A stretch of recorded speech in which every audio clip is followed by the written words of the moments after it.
पूरे देश में जिस तरह से सरकारी असफलता का जाल संजाल फैला हुआ है, उसमें आदमी का भरोसा लगातार वायरल कंटेंट पर होता जा रहा है।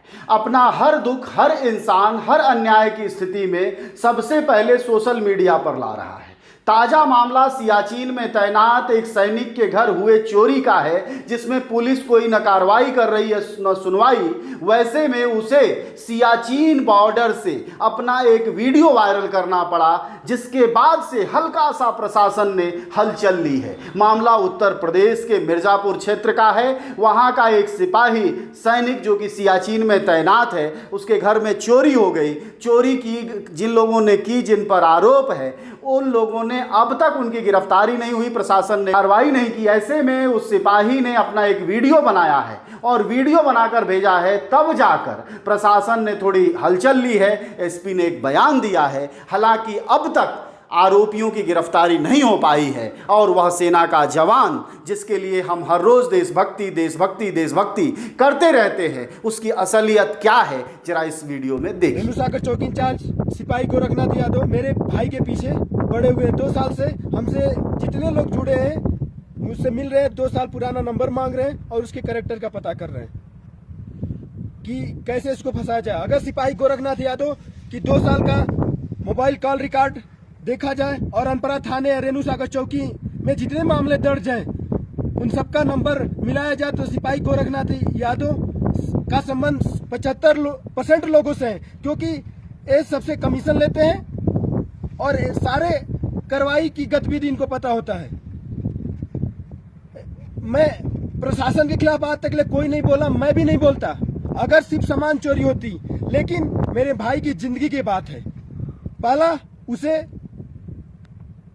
गलत फंसाया जा रहा है। दूसरा, उसका हाई स्कूल, इंटर, ITI या अप्रेंटिस का सारा डॉक्यूमेंट चोरी हुई है और मेरे पापा का सारा डॉक्यूमेंट, घर का पेपर, गाड़ी का पेपर, PF फंड का पेपर सारा चोरी हुई है।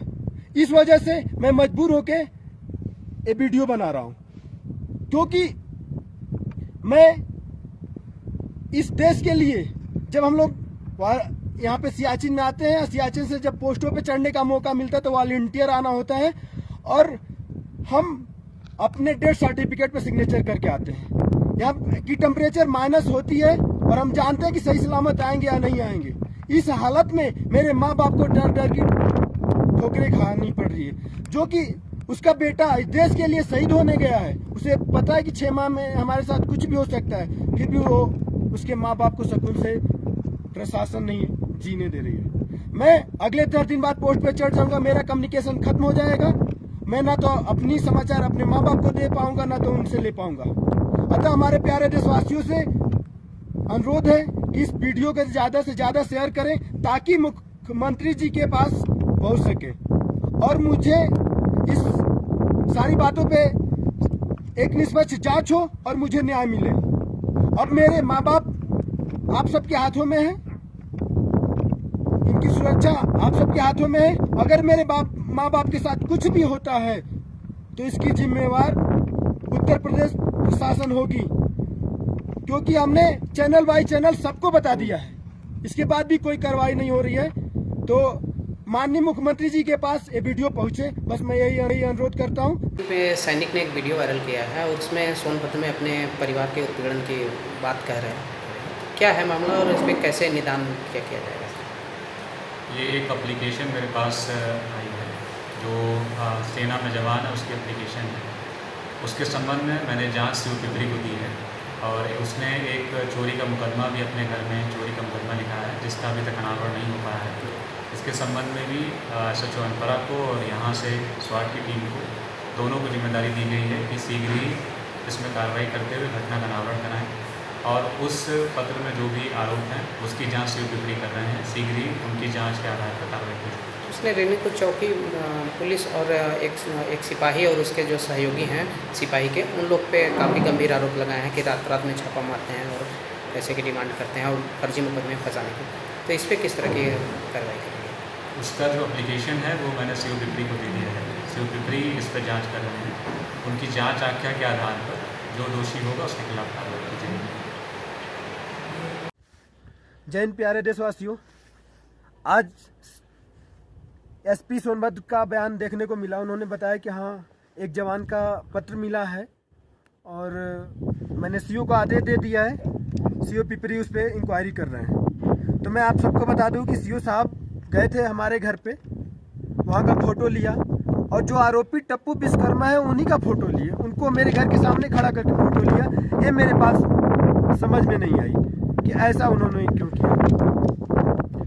और बड़े जिले के अधिकारी हैं, सर्वश्रेष्ठ एसपी साहब, शायद उनको पता नहीं है कि मैंने कितने बार बात किया। तो मैं उन्हें याद दिला दूं कि मैं 29 मई को 5:21 पे शाम को 3 मिनट 6 सेकंड बात किया। चोरी की सारी डिटेल उनको बताई और बोले कि ठीक है। फिर मैंने 1 मई को बात किया, 29 सेकंड बात किया, पूछा साहब क्या मेरा FIR लग गया? बोले मैं पता करके बताता हूँ। फिर इसके बाद मैं 19 मई को बात किया हूँ 4 मिनट 5 सेकंड। उसमें सारी अपनी बातें बताया कि क्या वहाँ पे चल रहा है, मेरे साथ क्या हुआ, क्या क्या घटनाएं घटी हैं। और मैं ये भी बोला कि आप मेरे ज़िले के सर्वश्रेष्ठ अधिकारी हैं, आप अगर चाहो तो गड़े मुर्दे को ज़मीन से निकलवा सकते हैं। तो हमारी सामान चोरी हुई है, ये आपके लिए कोई बड़ी बात नहीं है। मैं आपके पुत्र समान हूँ और आप मुझे न्याय दिलाएं। इसके बाद बोला ठीक है, मैं देखता हूँ। मैंने व्हाट्सएप पे उनके पास भी मैसेज भेजा था,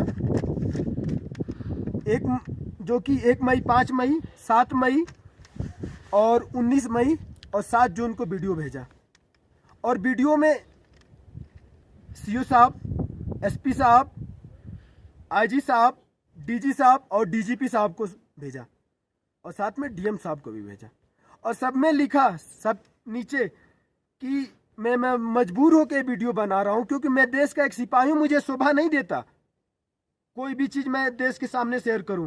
लेकिन जब आदमी के सामने एक तरफ मौत होती है तो यही करता है, क्योंकि अगले 4 दिन बाद मैं पोस्ट पे चढ़ जाऊंगा, फिर मुझे मेरे माँ बाप के बारे में कुछ भी नहीं पता चलेगा कि वो कैसे हैं, किस हाल में और क्या कर रहे हैं, उनके साथ प्रशासन क्या कर रही है।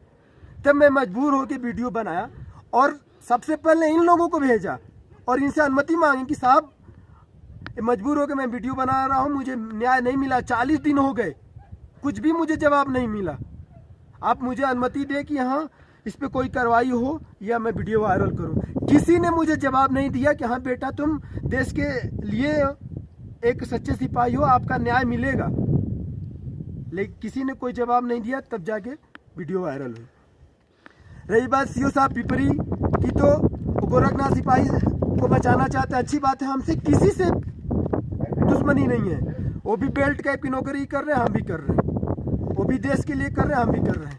लेकिन गोरखनाथ सिपाही की 2 साल की कॉल डिटेल निकलवाएं सीओ साहब, और अनपरा थाने रेणु सागर चौकी की 2 साल की सारी आपराधिक मामले निकलवाएं, जिसका 75% नंबर गोरखनाथ के पास मिलेगा और 75% लोगों से इन्होंने बात किया है।